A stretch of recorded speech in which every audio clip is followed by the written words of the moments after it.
Vous êtes nombreux, vous êtes branchés sur votre chaîne CongoPlease.tv et HIinfo.tv. Nous vous disons merci comme vous avez accepté de nous poser trop de questions par rapport aux faits d'actualité qui sillonnent sur le riz de Kinshasa et dans le monde. Aujourd'hui, nous allons recevoir votre intervenant d'aujourd'hui, c'est le révérend pasteur Caleb Ditanda. C'est lui qui est au pré-choix d'aujourd'hui pour décortiquer sur les thématiques que vous avez beaucoup demandé, qu'aujourd'hui les églises ou la religion est devenue un business pour les hommes dédiés. Alors la rédaction a accepté d'appeler, de faire recours au pasteur Caleb Ditanda que nous allons bientôt présenter pour nous donner des lumières par rapport à cette thématique. Nous vous disons merci. Si vous avez accepté d'être placé devant vos télés, placé devant vos téléphones, être concentré pour écouter, pour être édifié par le pasteur Caleb Ditanda, nous sommes en direct sur YouTube, sur l'adresse HIinfo.tv, sur CongoPlease.tv. Ce sont nos chaînes qui font la fierté de notre émission. L'émission, comme on vient de l'annoncer, c'est l'émission qui parle du vrai, rien que la vérité. Rien que la vérité, c'est une émission qui est présentée par votre humble serviteur, le journaliste Honoré Oumba. De Londres, nous vous disons merci. À Paris, nous vous disons aussi merci. Aux États-Unis, nous vous disons merci. Notre partenaire, tu es là aux États-Unis, tu sais très bien. Maestro, tu es l'unique. Nous vous disons merci. Nous disons aussi merci à ceux qui nous suivent depuis l'Angola, depuis l'Afrique du Sud, depuis Congo-Brazza. C'est de Kinshasa avec nos 26 provinces. Nous vous disons merci à Lubumbashi, sans oublier tout le monde qui sont là, Maître Jean-Marie. Vous êtes branchés devant la télé, vous regardez votre émission que vous avez beaucoup, vous continuez toujours à soutenir. Rien que la vérité. Nous disons aussi merci à l'honorable Yannick Lukusa. Nous disons aussi merci à Monsieur Johnny. Je viens de dire aussi mes condoléances à Madame Joël Mouyambala. Vous venez de perdre votre proche depuis ici Kinshasa, Monsieur Gilles Okapeta. Vraiment que Dieu vous assiste. Rien que la vérité. Bonjour pasteur. Bonjour monsieur. Nous vous disons merci. Vous avez accepté de parler aujourd'hui aux hommes dédiés, aux fidèles qui vont vous écouter aujourd'hui par rapport à la thématique que je vous avais présentée avant notre rencontre. Nous commençons avec la première question. Vous allez nous dire vrai ou faux. Vous répondez c'est vrai ou faux et puis on continue pasteur. Notre thème d'aujourd'hui s'intitule la religion est-elle business pour les hommes dédiés? Vrai ou faux? Faux. Ok. Pasteur, concernant l'affaire qui sillonne ici à Kinshasa dans le monde sur le Covid-19, le chef de l'État vient de décréter l'état d'urgence sanitaire. Que pensez-vous par rapport à cette décision que le chef avait prise et concernant le déconfinement qui sera bientôt lancé? Et quelles sont les méthodes que préconisez-vous par rapport à cette thématique? Comment l'église sera organisée dans des milliers d'équipes? Comment vous allez organiser? Merci beaucoup pour la parole. Je bénis le Seigneur pour la question. Je crois que nous, église, par rapport à la dite situation de la pandémie qui est en train de déranger le monde entier, ce n'est pas seulement l'église qui est touchée, mais c'est presque le monde entier qui est touché. Nous voyons bien comment les gens meurent ça et là. Et aussi, l'église est touchée maintenant. Pourquoi? Parce que nous sommes en confinement, il n'y a pas de culte, et nos églises sont fermées. Mais nous avons aimé la décision qui a été prise par le gouvernement, ou dirais-je par le président, par rapport à l'état d'urgence décrété depuis un moment. On continue à prolonger l'état d'urgence. C'est une bonne chose, mais seulement on doit aussi voir les côtés positifs et négatifs du confinement. Ce qui est vrai, le confinement a aidé le peuple à ne pas être atteint. C'est parce que ça a un peu apaisé la propagation de la pandémie. Mais seulement nous voulons aussi demander une mesure, une clémence auprès du président, si on pouvait nous accorder la grâce de pouvoir faire de culte tout en respectant les gestes barrières. C'est-à-dire si on peut organiser des cultes avec un nombre limité par rapport à la grandeur, à la taille de l'église. On peut balancer des cultes, on peut faire des cultes, mais avec un nombre bien limité et aussi tout en respectant les gestes barrières. C'est-à-dire vous avez un bassin d'eau à l'entrée de la porte, vous avez un service de protocole bien organisé pouvant aider les gens à se baigner les mains avant de faire l'entrée dans l'église et aussi espacer les gens.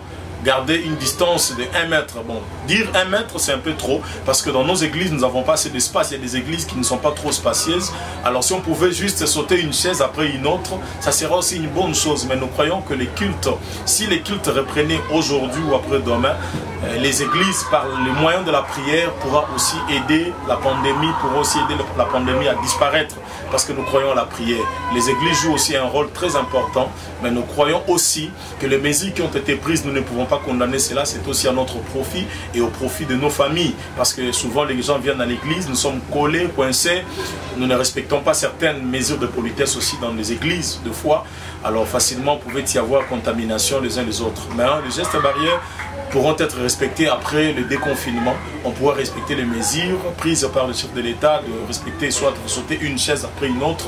Vous mettez un bassin d'eau à l'entrée de l'église qui pourra aider les gens à se laver les mains avant de faire l'entrée dans l'église. Voilà un peu ma contribution par rapport à cela. Et vous allez accepter aussi les ports de masques de protection? Si, pourquoi pas? C'est important, ça va nous aider aussi parce qu'il a été dit par le médecin, les médecins ont prouvé que la contamination de la dite maladie peut se contaminer par des gouttelettes de salive qui peuvent sortir lorsque nous parlons de foi. Mais le port de masque nous aide aussi lorsque vous pouvez éternuer, ça peut aussi vous aider à ne pas contaminer les autres. Le port des masques sera obligatoire et ça va aussi contribuer à empêcher la propagation de la pandémie. Merci beaucoup, pasteur. Mais par rapport à l'espace, il y a aussi d'autres églises qui n'ont pas vraiment suffisamment de l'espace. Qu'est-ce que vous préconisez déjà par rapport à ça? Comment vous allez mettre combien de kits le jour pour permettre que les nombres ne puissent pas dépasser les bornes selon les gestes qui est recommandé pour les fidèles?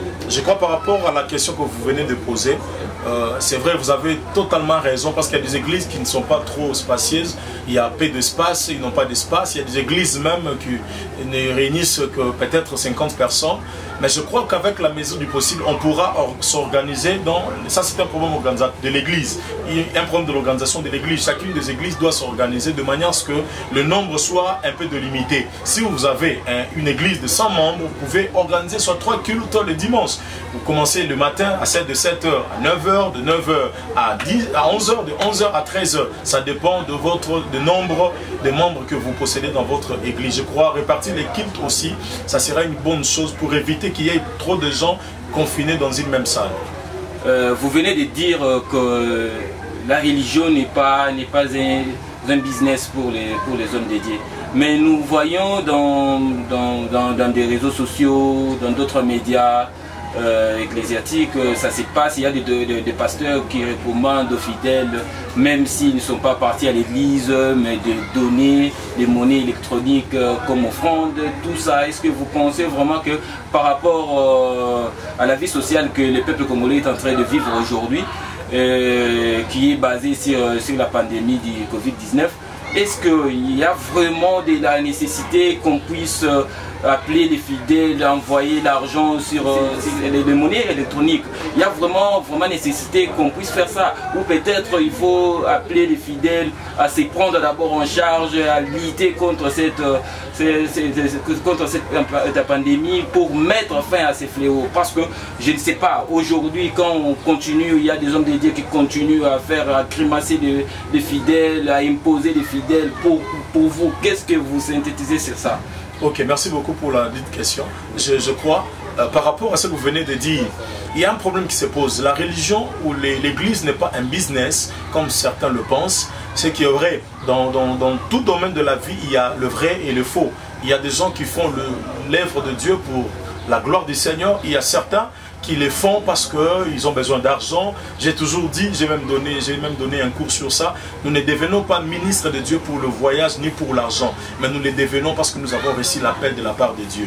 Alors par rapport à l'appel que nous avons reçu de Dieu, je crois que si certains d'entre nous abusent de cela, nous ne pouvons pas coller cela sur le dos de tous les hommes de Dieu. Je crois qu'il y a de vrais jusque-là qui gardent leur identité, leur dignité, leur honneur, mais je crois aussi, je ne pourrais pas mâcher le mot, il y a aussi, nous ne pouvons pas cacher cela, il y a aussi de ceux-là qui abusent du travail, de la religion, qui ont fait de la religion un business. Il y a des gens qui vendent de l'eau à l'église, ils vendent de l'eau à 5 $, 10 $, tout ça pour se faire de l'argent. Il y a de ceux-là qui vendent même des fiches de consultation. Avant de voir le pasteur, il faut payer une fiche à 20 $, à 10 $. Tout ça, c'est un moyen de s'en procurer de l'argent. Nous sommes contre ces choses-là et nous les dénonçons de foi.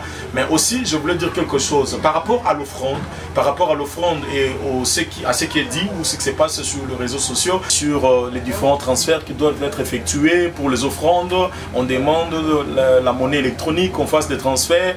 Je ne sais pas vraiment, ça fait très mal de fois de voir comment les hommes de Dieu, il y a même certains qui sont allés plus loin, ils ont exposé cela sur les réseaux sociaux, sur Facebook, WhatsApp, ils ont écrit telle chose, que les gens fassent des transferts d'argent. Nous n'avons pas aimé, nous n'avons pas apprécié cette initiative. Je crois bien, les hommes de Dieu pouvaient s'organiser d'une manière restreinte, c'est-à-dire organiser des rencontres avec de fidèles, soit au bureau, le pasteur reçoit ces fidèles qui viennent, et lorsque les fidèles viennent, ils peuvent en fait déposer une offrande après l'entretien et la prière avec l'homme de Dieu, parce que c'est déjà une consultation. La Bible dit, tu ne viendras pas devant le Seigneur le main vide. Lorsque vous venez devant un homme de Dieu qui est le représentant du Seigneur, vous devez apporter une offrande juste pour sceller la prière ou les déclarations qui vont être faites. Et je crois demander cela publiquement, comme le font certains sur les réseaux sociaux. Je crois, si cela était pour les fidèles de l'église seulement, où vous êtes pasteur, il serait mieux de le faire de manière un peu organisée, entre vous, pasteurs de l'église, et les fidèles. Je crois les mettre, l'exposer sur Facebook, ça c'est aller au-delà des limites. Parce qu'on ne peut pas empêcher la pandémie, ou les confinements, ne peut pas nous empêcher d'avoir notre relation entre pasteurs et brebis. Nous gardons les bonnes relations entre pasteurs et brebis et nous continuons à être pasteurs de nos fidèles. Donc les fidèles peuvent d'une manière ou d'une autre assister leur pasteur, mais cela n'est pas vraiment évident que l'homme de Dieu de lui-même le mette sur Facebook. Je vois des hommes de Dieu qui ont mis sur Facebook un numéro Tigo Cash, un numéro Orange Money, que les gens envoient les offrandes. Mais moi je crois que l'offrande est liée au culte. Il n'y a pas culte, mais vous demandez les offrandes en ligne. Je crois que ce n'est pas vraiment du tout bon, parce que ce n'est pas tous les hommes de Dieu qui font des cultes live, qui font des cultes en ligne. Il y a certains qui sont assis, mais qui ont écrit leur numéro, non envoyé les offrandes par Tigo Cash ou via M-Pesa. Je crois que ce n'est pas une bonne chose, je suis contre cela. Moi j'aurais souhaité proposer aux hommes de Dieu, seulement si nous avons besoin de garder la relation entre nous, pasteurs et brebis, nous pouvons créer des structures, des cellules, soit de maison, soit des prières entre pasteurs et fidèles. Pouvait appeler un fidèle, prier pour le fidèle, ou soit si le pasteur a son bureau, il peut recevoir le fidèle dans son bureau, et dans ces cas-là, quand le fidèle vient au bureau, parce que nous ne pouvons pas séparer les fidèles d'avec leur pasteur. Le monde dans lequel nous sommes, c'est un monde très compliqué, un monde mystique. Nous avons toujours besoin d'être en contact avec les hommes de Dieu pour nous aider dans la prière. Alors des fois, les fidèles peuvent venir à l'église voir leur pasteur au bureau, ou soit au centre de l'église si le pasteur n'a pas de bureau, et après l'entretien, après la prière, le fidèle avant de partir, c'est à son propre gré. Il peut déposer quelque chose parce que la Bible dit on ne consulte pas l'Éternel le main vide. Le fidèle lui-même de lui-même saura que non, je suis allé voir mon pasteur, c'est un père pour moi, je vais bénéficier de la prière, et après cette prière, je dois mettre quelque chose pour sceller ma prière. Voilà un peu ma contribution par rapport à la question que vous venez de me poser. Merci beaucoup Pasteur Caleb Ditanda pour votre intervention. Par rapport à cette thématique, toujours nous disons il y a des hommes dédiés qui se mêlent dans la politique. Je ne sais pas, entre christianisme et la politique, il y a vraiment les rapports qui existent là-bas. Est-ce que c'est vrai qu'un homme dédié peut être aussi un membre d'une partie politique ou comment? Ok, merci beaucoup pour la question. Je crois, par rapport à la question que vous avez posée tout à l'heure concernant la religion ou le christianisme et la politique, je vais répondre de deux manières. Je serai d'abord biblique par rapport à l'histoire de Daniel. Nous connaissons Daniel, nous connaissons Joseph, qui fut aussi gouverneur, un politicien, ministre. Il a administré les choses au temps de l'Égypte. Il a organisé le gouvernement de Pharaon, le gouvernement égyptien. Et nous voyons, il y avait du succès, la Bible a dit, la Bible rend témoignage de cela, et la Bible a dit, Pharaon même témoigne que dans sa maison Potiphera, il y a eu réussite, il y a eu succès dans tout ce qu'il faisait à cause de la même mise de Joseph dans les affaires du gouvernement. La politique, par exemple, je suis dans le contexte de notre pays. Faire la politique dans notre pays, aïe aïe, c'est vraiment terrible parce que c'est une politique sanguine, une politique qui fait couler le sang, une politique sanglante, il y a le sang qui coule, il faut tuer, il faut faire cela, il faut mentir, il faut escroquer, il faut détourner, il faut faire cela. Alors tout ça, ça détruit un peu l'image de la politique dans le plan chrétien, dans le plan religieux. Il est difficile à un pasteur, à mon point de vue maintenant, par rapport à la politique de notre pays, il est difficile à un homme de Dieu sérieux, honnête, juste, craignant Dieu, de s'imprégner dans la politique et de pouvoir la faire très bien. Vous aurez toujours des problèmes, vous aurez toujours des problèmes. Alors, je conseillerais aux hommes de Dieu qui s'imprègnent à la politique d'être un peu très prudents parce que c'est aussi un grand terrain très glissant. Merci beaucoup, pasteur. Chers internautes, nous sommes devant pasteur Caleb Ditanda, qui est devant vous, devant votre caméra. Aujourd'hui, pasteur doivent nous dire quelque chose parce que ici à Kinshasa, on parle maintenant des sextopes qui passent partout, des images pornographiques, des hommes de Dieu qui fait de buzz sur ces réseaux sociaux. Pasteur, aujourd'hui à Kinshasa, il y a plusieurs hommes de Dieu, plusieurs pasteurs que nous avons appris, nous voyons des vidéos qui circulent sur internet, des vidéos qui n'est pas vraiment conseillées à faire montrer aux enfants. Qu'est-ce que vous dites par rapport à cette situation qui se passe? Merci beaucoup, homme de Dieu. J'ai mal au cœur. Parlons de ces choses. Je ne suis pas venu insulter mes pères, mes aînés ou les hommes de Dieu. Vous savez, les loups ne se mangent pas entre eux. Je dois aussi protéger la dignité de certains hommes de Dieu. Mais seulement, je voudrais dire quelque chose. C'est vrai, je voudrais d'abord proposer un conseil de prime abord à tous les hommes de Dieu. Nous devons mener une vie de sainteté, une vie de crainte à la parole de Dieu, face à la parole de Dieu. Les vidéos qui se passent, différentes vidéos qui se passent par-ci par-là sur les réseaux sociaux, sur YouTube, sur Facebook, sur WhatsApp, nous voyons des vidéos de nos frères, serviteurs de Dieu qui sont exposés à la belle lune, ça fait très mal. Mais ce que je voudrais dire, je voudrais seulement conseiller aussi les enfants de Dieu. Vous savez, il y a une histoire, un événement dans la Bible, c'était le fils de Noé et Noé. Noé avait 3 fils, Cham, Sem et Japheth. Et Noé s'est enivré, il a pris du vin, il s'est enivré, il était vraiment sous l'alcool, sous l'effet de l'alcool. Mais il y a quelque chose que j'ai aimé parmi le fils de Noé. Il y a 2 de ses enfants, 2 parmi les 3, il y a Sem et Japheth. Ils ont vu la nudité de leur père. La Bible dit, il y a le 3, il y a Cham qui a vu la nudité et il est allé propager, il est allé divulguer le secret, la nudité de son père. Parler de cela aux autres personnes en dehors de la maison. C'est-à-dire, il a exposé la nudité de son père. Et vous savez, la Bible a dit, quand Noé s'est rétabli, Cham a été maudit. Et sa génération après lui aussi a été maudit. Mais ce que j'aime, les fils de Noé, Sem et Japheth ont pu garder la nudité comment? La Bible a dit, ils sont allés en reculant, ils ont pris un drap, ils ont couvert la nudité de leur père. Moi, je vais aller plus loin, je vais aller plus loin avec cette idée. Je fais une étude là-dessus. Je me suis dit quelque chose, je me suis dit, si Cham, plutôt Sem et Japheth pouvaient aller couvrir la nudité de leur père, quelque part, ils avaient aussi vie. Mais le bien, pourquoi ils n'ont pas été maudits? C'est parce que eux, à leur tour, ont couvert. C'est-à-dire, le problème, ce n'est pas de voir. Le problème est quand tu vois, qu'est-ce que tu fais. C'est vrai, nous n'encourageons pas les hommes de Dieu qui exposent leur nudité sur les réseaux sociaux, des vidéos, des sextapes. Ça fait très mal.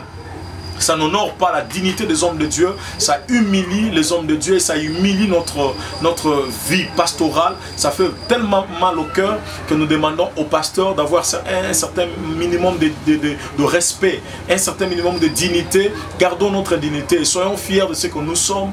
Nous sommes pasteurs, gardons notre dignité, nos titres pastoraux. Ce n'est pas à exposer comme ça à la belle ligne en s'exposant ni en faisant des vidéos inutiles. Et des fois, ce ne sont pas les vidéos faites par les pasteurs. Ce sont les vidéos faites par des personnes auprès de qui les pasteurs vont. C'est-à-dire, des fois, lorsque vous allez vers une fille qui veut vous exposer, il prend la vidéo et puis vous étale, il vous expose. Mais ce que nous voulons demander, c'est vrai, ça fait très mal. Nous avons honte des fois de parler de ces sujets. Mais je ne manquerai pas aussi de demander pardon à tous ceux qui nous suivent, de pardonner les hommes de Dieu. C'est vrai, nous vous avons fait mal. mal en exposant la nullité de certains de nos pères, de certains des hommes de Dieu. Ça fait très mal. Nous vous demandons pardon, peuple de Dieu. Ne nous haïssez pas à cause de cela. Pardonnez-nous. Mais nous qui sommes restés, nous vous promettons de rester fidèles à Dieu et de mener une vie de pureté pour ne pas tomber dans de tels sextapes qui n'honorent pas les hommes de Dieu. Mais sinon, je demanderai aussi à vous, peuple de Dieu, vous qui avez des images des hommes de Dieu, couvrez cela. S'il vous plaît, ne publiez pas, n'exposez pas, couvrez cela, n'exposez pas la faiblesse d'un homme de Dieu, ainsi le Seigneur vous bénira. Merci beaucoup, pasteur. Nous sommes presque à la fin de notre émission. Ici, nous parlons que de la vérité. Rien que la vérité. Le pasteur vient de nous révéler les choses qui étaient vraiment cachées. Aujourd'hui, nous sommes sûrs et certains que nous avons eu des précisions par rapport aux faits d'actualité qui passaient dans des réseaux sociaux, qui passaient sur YouTube, qui passaient sur Introgène, tout ça partout. Aujourd'hui, pasteur vient de dire, par rapport aux rumeurs, par rapport aux vidéos qui sillonnent et tout, ce n'est pas quelque chose qu'on peut prendre en considération. C'est comme si quelque chose qui est éducatif. Non, ça veut dire nous allons nous arrêter. Nous allons nous arrêter, nous allons prier pour eux. Le pasteur demande de prier pour les âmes qui sont tombées en faiblesse. Alors, pasteur, comme on est déjà presque à la fin, il y a les gens qui t'écoutent aux États-Unis, à Paris, il y a les autres ici à Kinshasa, dans les 6 provinces qui sont là, qui nous écoutent à cette heure. Aujourd'hui, je ne sais pas, comme conclusion par rapport à tout ce que vous venez de dire, quel est le conseil que vous allez lancer aux fidèles pour bien se protéger aussi contre les maladies, pour prendre position à se relever, à relever les défis de la crise économique qui est devant nous, et puis par rapport au comportement de notre éducation, de nos enfants, tout ce qui se passe sur les réseaux sociaux. Vous pouvez synthétiser pour que le peuple, pour que le fidèle, pour que les enfants de Dieu puissent garder en grosso modo tout ce que vous venez de dire ici. Merci, je vais essayer de synthétiser tout ce que je dis, faire un petit résumé. Je crois que le résumé est celui-ci. Nous disons d'abord merci à vous qui êtes en direct, vous qui nous suivez, et aussi à vous, chers journalistes, qui êtes venus vers nous pour que nous puissions passer cette émission. Une émission édifiante. Je crois qu'au travers de cette émission, certaines personnes vont être édifiées. Il y a eu même des dérapages par rapport au sextape, comme nous venons de le dire. Mais nous demandons une seule chose. La première des choses que nous allons demander, par rapport au sextape, que les enfants de Dieu nous pardonnent. Que les enfants de Dieu pardonnent les hommes de Dieu qui ont exposé la nullité. Ce n'est pas bénissant, c'est quelque chose de honteux. Alors, pardonnez-nous, mais aussi ne publiez pas ces vidéos. Ne publiez pas ces vidéos. Ayez vraiment horreur de regarder même ces vidéos-là. Ça ne nous honore pas. Ça n'honore pas vos yeux, ça va vous suer davantage. Par rapport à la pandémie et à la propagation de la maladie, j'aurais souhaité demander aux enfants de Dieu, si possible, que chacun ait son cache-nez. Ayez vos cache-nez, respectez le geste barrière, respectez les mesures données préventifs par l'État. Ces mesures vont vous aider à ne pas être victime de la pandémie ou du coronavirus. Protégez-vous, lavez-vous les mains, ayez un désinfectant à chaque moment, à chaque fois, mettez-les, désinfectez vos mains, lavez-vous les mains comme on les demande par le médecin, les médecins qui nous ont demandé cela. Et ça va vraiment nous aider. Aussi, je dis grand merci à vous et à tous ceux qui nous suivent. La religion, comme nous l'avons dit tantôt, n'est pas un business. Il y a de ceux-là qui ont réussi l'appel de Dieu, qui le font très bien, très bien. Je loue et je bénis tous les hommes de Dieu qui font bien leur travail. Il y en a, ils sont nombreux, ils sont partout dans le monde. Je ne saurais citer les noms ici, mais ils sont nombreux. Je crois qu'il y a de vrais serviteurs de Dieu qui font bien leur travail. Nous vous bénissons, que le Seigneur vous bénisse. Je profite de cela pour laisser un mot. Je salue tout le monde, tous ceux qui me connaissent. Je suis le pasteur Gédéon Ditanda Caleb, le pasteur responsable de l'extension Église Assemblée Ebenezer, située à Kamunganga dans la commune de Ngaliema, sur l'avenue Wamba, numéro 3. Nous sommes d'une grande communauté, le centre missionnaire La Foi, qui est dirigé par le représentant légal, le révérend Samuel Chipama, mon père que je salue. Je suis marié, père de 3 enfants. Je bénis ma femme, maman Magindombe, et mes enfants Gédovine, Genovi, Mamira. Je vous aime beaucoup, beaucoup de bonnes choses à vous. Merci beaucoup, pasteur. Avant de nous séparer, je m'aimais souhaiter les patriarches Olivier Lunyanga depuis Paris. Max Ngandou depuis États-Unis, Mick Quintala depuis États-Unis et Naomi Maombi depuis États-Unis. Je vous salue, vous tous qui ont pris part à cette émission, notre caméraman Glody, notre réalisateur Isaac Eloko. Nous vous disons merci parce que vous-même vous avez accepté de participer pour aider à cette pratique et ça puisse aller normalement. Nous vous disons merci. À la prochaine. Rien que la vérité.